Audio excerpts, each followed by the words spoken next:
এরপর বাসায় গেলে মনে হয় সব কিছু একবারে চলে আসে। আর বাসায় এসে যখন পছন্দের খাবার পাই, রাতে ঘোরাফেরা, সবার সাথে আনন্দ উল্লাস করা, সব কিছু মিলিয়ে না দিনটা জানি কেমন যায়। আর এমনিও না আমি বাসায় গেলে একটু টই টই করে বেড়াই, এখানে ওখানে ঘুরে বেড়াই, সব কিছু মিলে আছে আজকের ভিডিও। নমস্কার সবাইকে, আশা করি সবাই ভালো আছে। এটা ছিল কীর্তনের প্রথম দিন।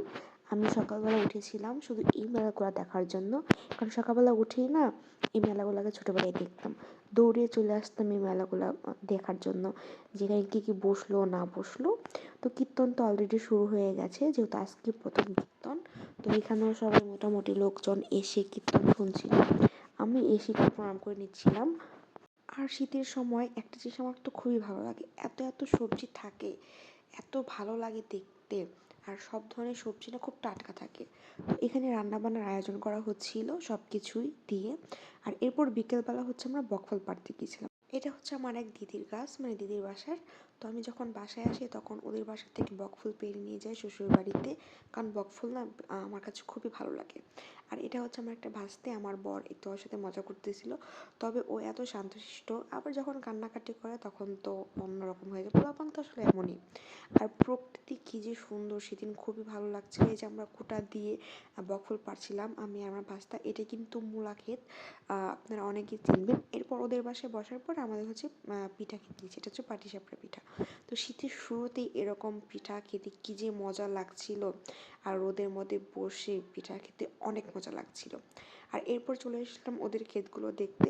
এটা হচ্ছে শশা ক্ষেত, আর সাইডে উস্তা ক্ষেতও ছিল। শশা যখন আগে বড় হতো তখন আমি শশাও অনেকবার ছিঁড়েছি, ওদের আর কি তুলে তুলে দিয়েছিলাম। তো আমার বরের এসব না দেখতে অনেক ভালো লাগে। তো ও হচ্ছে ঘুরে ঘুরে দেখছিল কি কি আছে না আছে, সব কিছু কেমনে কি, মানে ওর এগুলো অনেক ভালো লাগে। এরপর আমরা সবাই মিলে ঘুরতে যাচ্ছিলাম একটু একটু করে।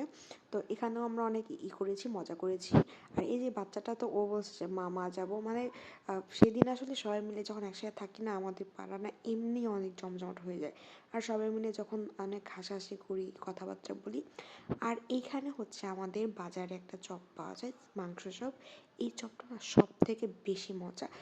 আর এই চপটা না একটু ঠান্ডা করে খেতে না একদমই ভালো লাগে না, গরম গরমে খুবই টেস্টটা, মানে মাত্রই নামিয়ে দিয়েছে আমাদের, ওই মুহূর্তে আমরা হচ্ছে একটু ভেঙে ভেঙে খাচ্ছিলাম। এরপর ভাপা পিঠা খাচ্ছিলাম বেশ অনেক দিন পরে, মানে শীতের শুরু হওয়ার পরে আজকে প্রথম ভাপা পিঠা খেলাম। যদি এখানে নারকেল ছিল না, যদি গুড় দিয়েছিল, কারণ নারকেলের দাম এত বেশি, তারা ওইটা আসলে ওইভাবে দিতে পারছিল না, যার কারণে হচ্ছে গুড় দিয়ে পিঠাটা করেছিল। তো ওই পিঠাটা আমরা বেশ ছিল। তো খাওয়া দাওয়া করে আসার পরে আমরা আবারও চলে এসেছিলাম আমার এলাকায়, কারণ যেহেতু বাইরে ওইভাবে থাকা যাবে না, এর জন্য আমরা চলে এসেছিলাম আমাদের এলাকায়। এরপর আমি আমার বড় একটু ভিডিও করে নিয়েছিলাম। ওদিন আমি একটু শাড়ি পরেছিলাম, ভালোই লাগে শাড়ি পরতে, না মোটামুটি ভালোই লাগে। এরপর সবাই মিলে কীর্তনে এসে বসেছিলাম, একটু কীর্তন শুনেছিলাম। আর এরপর হচ্ছে রাতের খাওয়া দাওয়া শুরু করে দিয়েছে। আর প্রতিদিন রাতেই হচ্ছে, মানে অনেক রাত্রে খিচুড়ি রান্না করা হয়, সবজি খিচুড়ি। এই সবজি খিচুড়িটা খাওয়ার জন্য ছোটোবেলায় না বসে থাকতাম, কারণ বাসায় যতই রান্না করা হতো না কেন এই সবজি খিচুড়ি না আলাদা একটা টেস্টি ছিল। আর গরম গরম খিচুড়ির সাথে আমি একটু বাসা থেকে লেবু শসা নিয়েছিলাম, সাথে একটু ঘিও নিয়েছিলাম, কী যে দারুণ ছিল খিচুড়িটা। তো আজকের ভিডিওটি এই পর্যন্তই, ভালো লাগলে আমাকে লাইক ফলো করবেন, ধন্যবাদ সবাইকে।